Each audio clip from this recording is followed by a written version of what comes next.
Tonight, heartbreaking news. A missing hunter's dog is identified. Sentence delivered. A well-known criminal is headed to jail. Slippery conditions. A number of accidents across the Peace region today.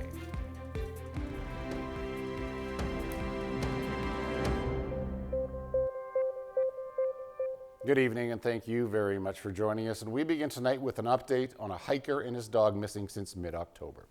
Jim Barnes went missing near Chetwynd. His truck, along with his personal belongings, were found, but there was no sign of him or his dog Murphy. And the Golden Retriever, now at the center of new information released by the RCMP. Jeff Cunha has our top story. Michael, it's been almost 4 months since hunter Jim Barnes went missing from the Chetwynd area. The outdoorsman out grouse hunting with his dog Murphy at the time of his disappearance.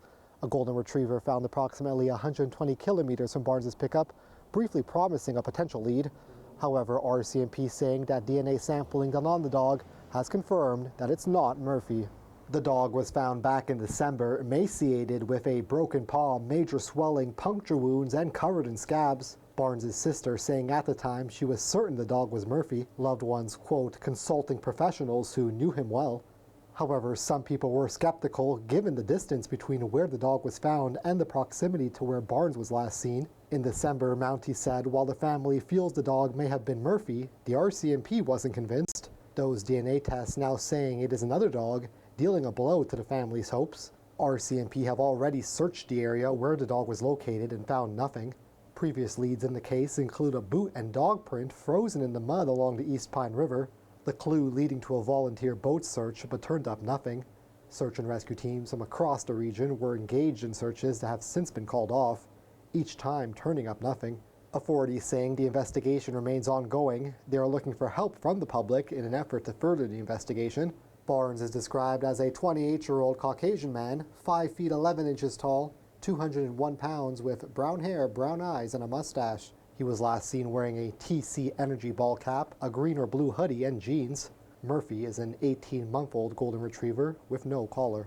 Anyone with information on their whereabouts or seen him, Murphy, or the pickup back in October is being asked to contact the Chetwynd RCMP. In Fort St. John, Jeff Cunha, CJDC-TV News. A prolific offender from Rolla with a long criminal history has been sentenced to jail. A judge sentencing Danny Quirin to just over 2 years. Quirin was found guilty of 6 charges, including assaulting a police officer and flight from police. He's also prohibited from driving for 3 years. In September of last year, Quirin rammed a police cruiser and fled onto Alaska Avenue. He was then spotted driving over the sidewalk through the parking lot of the Dawson Creek Art Gallery, narrowly missing several pedestrians. He then entered the roundabout on 8th Street, driving in the wrong direction, the truck leaving a large trail of damaged property before crashing into a yard of a nearby business. Police spotted the truck and say it fled the scene for a second time. He was later arrested. Now, back in August of 2022, police allege Quirin rammed a police cruiser while in a stolen truck on 2 separate occasions. And then again in May of last year, police discovered 4 stolen trucks and a boat near Rolla on a property where Quirin lives. The vehicles were discovered on that same property where Dave Domingo went missing in August of 2023 and is presumed to have been murdered. Quirin is still facing 4 charges of theft over $5,000. He's also charged with altering the identification number of a vehicle and possessing a firearm without a license. Well, the hospital in Fort Nelson was placed under restricted access today for much of the morning. Shortly after 9:30, Northern Health announcing police activity near the general hospital was the reason for restricting access. The health authority saying there was no safety concerns for either patients or staff. Some service was interrupted as a result. Then shortly after 12:30 this afternoon, operations at the hospital returned to normal. Northern Health now reaching out to reschedule appointments that had to be canceled. CJDC-TV News reached out to Northern Rockies RCMP to inquire what the police activity that was taking place. They did not return our call. Highway 97 is back open after being closed this afternoon due to an accident. The highway was closed for 5.5 kilometers near Taylor after what Drive BC described as a vehicle incident. It happened, as you can see there, on the South Taylor Hill between Pingle Road and the Taylor Bridge. Fort St. John RCMP say they've been dealing with a lot of collisions today. Poor road conditions due to blowing snow prompting police to ask Dawson Road Maintenance to lay heavy sand north of Fort St. John. 5 vehicles slid off the Alaska Highway into the ditch near 285 Road. And police are reporting that so far no serious injuries have been reported. Fort St. John's premier winter event is only weeks away, and now the city is reminding the public of closures as crews prepare for this year's High on Ice Festival. Festival Plaza in Centennial Park is now closed to pedestrian traffic. The city looking to ensure safety by keeping the areas clear as event staff set up. The festival celebrating a milestone 20 years anniversary. High on Ice will take place from February the 14th to the 16th. This year, spectators can look forward to ice carving and the return of the ice slides, and a fire show, the optic art installation, and performances by local artists are also scheduled. And drivers are being advised that maintenance work on the Taylor Bridge will start tonight instead of tomorrow. Work on the bridge was scheduled to begin at 7 o'clock Friday night, but temperatures that are expected to reach -26 is moving the work up a day. It'll start tonight at 7 p.m. and continue until 3 a.m. Friday morning. No oversized loads will be allowed on the bridge during the work, and that includes trucks larger than 12 feet wide. There will also be single-lane alternating traffic during the repairs. Motorists are being advised to watch for traffic personnel and to monitor Drive BC for updates. The province of British Columbia has set up a cabinet committee as the government braces for possible U.S. tariffs. Our relationship with the U.S. has fundamentally changed. We cannot live 4 years with threats constantly coming from a Trump administration. That's why the Premier has struck this committee. He's given us direction to look to strengthen our local economies, identify ways for us to be able to produce our food locally, find ways to make sure we can keep lights on, diversify our products. We have to walk away from this making our economy stronger and less reliant on the U.S. Premier David Eby has assembled what his office is describing as a day-to-day war room. Eby says its goal is to counter the threat of U.S. tariffs on Canadian goods. The new committee, consisting of 10 cabinet ministers, will coordinate a whole-of-government approach that's aimed at protecting BC workers, businesses, and the economy. Well, it's being estimated that more than 1 million patients in BC are on a wait list to see a specialist. That staggering number shared in a new survey. It found that the health and well-being of patients in British Columbia is deteriorating as wait times increase. It says the average wait list has 282 patients, and it can take up to 10 weeks for initial consultation for non-urgent cases. And for urgent cases, that wait is 4 weeks. One BC neurologist says he's seen firsthand how the delay of care is affecting patients.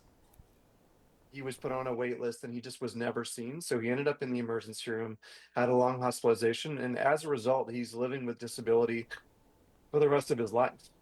And so this is the type of an example of the healthcare system not meeting the needs of British Columbians. The findings recommend the province modernize waitlist management systems. It also suggests expanding team-based specialist care and introducing flexible payment models for doctors, as well as investing in specialist training and recruitment. The province says it's received a request for more funding from BC specialists, but it had asked for more data to ensure the money would effectively improve wait times for British Columbians. And advocacy groups are sounding the alarm about access to abortion care in our province and across the country. Government funding is dwindling, and some patients are having to travel further than ever for medical care. Abortion Care Canada is not getting any federal funding, and a provincial not-for-profit is also facing clinic closures. That means patients will have to travel even further for abortion care, including for high-risk ectopic pregnancies and miscarriages, even if they can find those services. Very, very precarious. I think not a lot of folks realize how often people are traveling to access care and how far they're going. As a society, we talk about pregnancy as this sort of like happy, healthy time, but pregnancy comes with many risks, and people should have a right to choose those risks. The health minister says she is committed to women's health and that work is underway behind the scenes. Staying with provincial politics, the province has approved a legal order to extend the deferral on logging in the Fairy Creek watershed. The deferral was set to expire on Saturday. It was first implemented back in June of 2021 in response to nationwide protests and blockades over the logging area, or the logging in the Fairy Creek area. The deferral protects nearly 1,200 hectares of old-growth forest on southern Vancouver Island. The province says this extension will allow it to continue working with local First Nations on the long-term management of the watershed. To remember, it's important for everyone to remember, whether you're a British Columbian or a person who just seems to want to protest on Fairy Creek, that these are trees on their traditional territories. And so we're going to continue doing the work. They've asked for more time to develop an integrated resource management plan. The deferral comes as the RCMP is investigating a number of reports of tree spiking in the area, and the province is condemning the activity, describing it as criminal behavior that puts the health and safety of BC's forestry workers at risk. The Insurance Bureau of Canada says the fire that destroyed 1/3 of Jasper last July is proving to be even more costly than originally expected. It now calculates insured losses at $1.2 billion. That's about $350 million more than the initial estimate. The Bureau says Jasper's location in a remote national park is adding to the cost. Adjusting for inflation, the Fort McMurray fire nearly 9 years ago topped the charts at close to $5 billion. The Insurance Bureau says natural disasters are getting bigger and they're happening more often.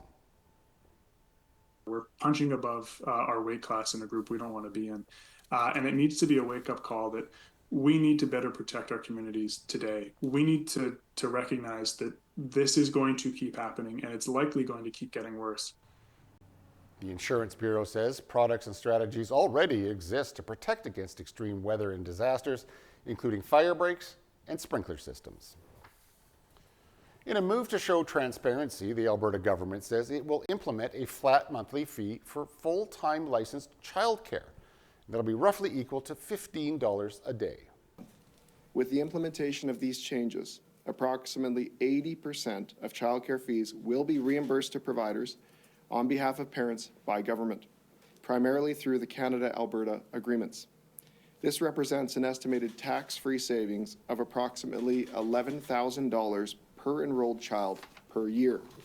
The Alberta government is also increasing the portion of monthly preschool fees it covered on behalf of families. The province covers $75 per month. That'll increase to $100 per child. Well, a man has been charged with 2 counts of first-degree murder after 2 boys were found dead in a home in New Brunswick. Police were called to the home in St. John yesterday morning, where they found the 2 boys aged 10 and 17 dead. The accused was known to the victims, and there are no concerns for public safety. The man remains in police custody. South of the border, U.S. officials say there are no survivors after a mid-air collision between a passenger jet and a U.S. military Black Hawk helicopter. The plane was heading from Wichita, Kansas to Washington, D.C. All 60 passengers and 4 crew members are presumed to be dead, as are the 3 soldiers on the chopper. CTV's Mike LeCouture has the latest. American Eagle Flight 5342 was on its final approach. On the left, a U.S. military Black Hawk helicopter was on a training flight. They crossed paths in a fiery collision. Crash, crash, crash. This is Alert 3. Crash, crash, crash. This is Alert 3. Both aircraft plunged into the icy waters of the Potomac River. I just saw a fireball and then it was just gone. So I haven't seen anything since they hit the river. People who live near the airport are used to loud noises from aircraft, but this was different. It was loud, it was unusual, it was something you only hear on video games, on movies, something I have never experienced. Hundreds of emergency responders rushed to the scene and spent the night searching the frigid waters, hoping to find survivors. Twisted debris and mangled metal further complicated matters. But as the hours passed, hope faded, and the focus turned into recovering bodies of the 60 passengers and 4 crew members from the plane, as well as the 3 soldiers who were in the helicopter. At this point, we don't believe there are any survivors from this accident. The airspace around Washington is often congested, with multiple airports and military bases in a relatively small area. U.S. Secretary of Defense Pete Hegseth said military flights over the Potomac River are routine, but he believes tragically a mistake was made last night. Army CID is on the ground investigating. Top-tier aviation assets inside the DoD are investigating, sir. to get to the bottom of it so that it does not happen again, because it's absolutely unacceptable. A dive team has found what appears to be one of the plane's 2 data recorders, which they hope will shed some more light on the accident. We do not know enough facts to be able to rule in or out human factor, mechanical factors. That is part of the NTSB investigative process. Investigators hope to have a preliminary report in 30 days to determine the cause of what's likely the U.S.'s worst aviation disaster in almost a quarter century. Mike LeCouture, CTV News. And the plane crash has hit the international figure skating community hard. A number of Russian skaters were on board the plane along with 14 American skaters. A pair of 16-year-olds, their mother, and 2 Russian coaches died in the crash. The Americans were returning from a national development camp in Wichita, Kansas. 6 were from Boston. All right, stay tuned. I'll be right back with a look at weather, but as we head to break, here's a look at today's closing market numbers.